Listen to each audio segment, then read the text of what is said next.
Life പാർപ്പിട പദ്ധതിയെ തൂത്തെറിയുകയാണ്, തകർത്തെറിയുകയാണ് UDF സർക്കാർ എന്നുള്ളതാണ്. രണ്ട് വശങ്ങളാണ് ഇതിന് പ്രധാനമായുമുള്ളത്. ഒന്ന്, ലൈഫ് പാർപ്പിട പദ്ധതി ഗുണഭോക്താവ് പണം നൽകുമ്പോൾ ആ പദ്ധതിയുടെ സാരാംശം, അതിൻ്റെ അടിസ്ഥാനം തന്നെ ഇല്ലാതാവുകയാണ്.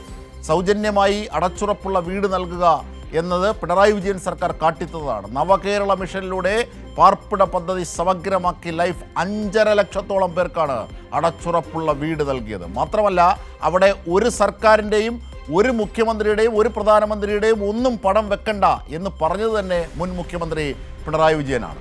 അപ്പോൾ അങ്ങനെ മാതൃകയാക്കി തീർത്ത, നമ്മുടെ ആത്മാഭിമാനത്തിന് ക്ഷതമേൽക്കാതെ തന്നെ, നമ്മുടെ ആത്മാഭിമാനം ഉയർത്തിപ്പിടിച്ചുകൊണ്ട് തന്നെ 5.5 ലക്ഷം പേർക്ക് അടച്ചുറപ്പുള്ള വീട് നൽകിയ പദ്ധതിയാണ്. അതാണിതാ ഇല്ലാതാക്കാൻ പോകുന്നത് സതീശൻ സർക്കാർ. ഇപ്പോൾ മനു കൂടി ചേരുകയാണ്, ഞങ്ങളുടെ പ്രതിനിധി. മനു, ഇത് പ്രതിപക്ഷത്തിരുന്നപ്പോഴേ തുടങ്ങിയതാണ്. വടക്കാഞ്ചേരിയിൽ ഉദാഹരണം, MM ഹസൻ്റെ പ്രതികരണം, ഈ സതീശൻ തന്നെ മുമ്പ് പ്രതിപക്ഷ നേതാവായിരിക്കുമ്പോൾ പറഞ്ഞത്, അത് പ്രതിപക്ഷത്തിരുന്നപ്പോഴേ ലൈഫിനെ തകർക്കാൻ തുടങ്ങിയാണ്. അതാ ഇപ്പോൾ ഭരണം കിട്ടിയപ്പോൾ അത് ആരംഭിച്ചിരിക്കുന്നു. തീർച്ചയായും ജിംഷാദ്, ലോകത്തിന് മാതൃകയായ ഒരു പദ്ധതിയായിരുന്നു LDF സർക്കാർ നടപ്പിലാക്കിയ ലൈഫ് എന്ന് പറയുന്നത്. ആ പേരിൽ തന്നെ ഒരു വലിയ ലൈഫുണ്ട്, സാധാരണക്കാരായ മനുഷ്യൻ്റെ ജീവിതമുണ്ട്. ആ പദ്ധതിയാണ് ഇപ്പോൾ ഇല്ലാതാകാൻ പോകുന്നത്. ഇപ്പോൾ 1 ലക്ഷം രൂപ ഉപഭോക്താവ് മുൻകൂറായി കൊടുത്താൽ മാത്രമേ ബാക്കി 3 ലക്ഷം രൂപ കൈകളിലേക്ക് തരുമെന്നാണ് പറയുന്നത്. അപ്പോൾ ഓർത്തു നോക്കുക ജിംഷാദ്, ഈ 1 ലക്ഷം രൂപ കൊടുക്കാനുണ്ടായിരുന്ന മനുഷ്യനാണെങ്കിൽ അവൻ ഈ ലൈഫ് പദ്ധതിയിൽ പോയി ചേരേണ്ട ആവശ്യമുണ്ടോ? ആ 1 ലക്ഷം രൂപ ഇല്ലാത്തത് കൊണ്ടാണല്ലോ, മുടക്കാൻ കയ്യിൽ ഒന്നും ഇല്ലാത്തത് കൊണ്ടാണല്ലോ ലൈഫ് പദ്ധതിയിൽ മനുഷ്യർ അംഗമായി അതിൽ വീട് കിട്ടാൻ വേണ്ടി കാത്തിരിക്കുന്നു. ഓർത്തു നോക്കൂ, 5 ലക്ഷം മനുഷ്യർക്ക് വീട് കൊടുത്തു. 1 ലക്ഷം വീടുകളുടെ പണികൾ അവസാന ഘട്ടത്തിലാണ്. ഇനിയും ആളുകൾ ആ പദ്ധതിയുടെ ഗുണഭോക്താക്കളായി ലിസ്റ്റിൽ നിൽക്കുകയാണ്. അപ്പോൾ ആ ലിസ്റ്റിൽ നിൽക്കുന്ന മനുഷ്യർ ഇനി ഈ തുക നൽകേണ്ടി വരുന്നു. വെറും 2 മാസം കൊണ്ട് കേരളത്തിൽ സംഭവിച്ച മാറ്റങ്ങളാണ് അജിംഷാദ് നമ്മൾ ഈ കാണുന്നത്.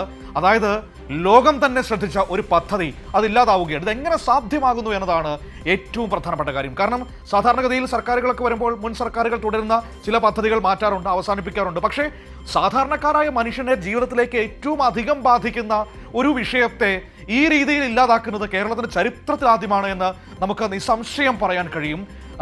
സാധാരണക്കാരായ മനുഷ്യരോട് ഒരു തരത്തിലുള്ള അനുകമ്പയോ അനുഭവവും ഉണ്ടാകില്ല ഈ സർക്കാരിന് എന്ന് ഒരിക്കൽ കൂടി അവർ തെളിയിച്ചിരിക്കുകയാണ്. അത് മാത്രമല്ല ജിംഷാദ്, നഗരപ്രദേശങ്ങളിൽ PMAOയുടെ ഭാഗമായിട്ട് ഇനി ആ വീടുകളിൽ ലോഗോ പതിപ്പിക്കേണ്ടി വരികയാണ് കേന്ദ്രത്തിന്റെ. നേരത്തെ അജിംഷാദ് പറഞ്ഞതുപോലെ കഴിഞ്ഞ മുഖ്യമന്ത്രി പറഞ്ഞൊരു കാര്യമുണ്ട്, മനുഷ്യന്റെ അഭിമാനത്തിന് നമ്മൾ ഒരിക്കലും വിലയിടരുത്. കാരണം കിട്ടുന്നത് ഔദാര്യമല്ല, അവകാശമാണ് എന്ന് പറഞ്ഞു പഠിപ്പിച്ച ഒരു സർക്കാർ സംവിധാനമാണ് കടന്നു പോകുന്നത്.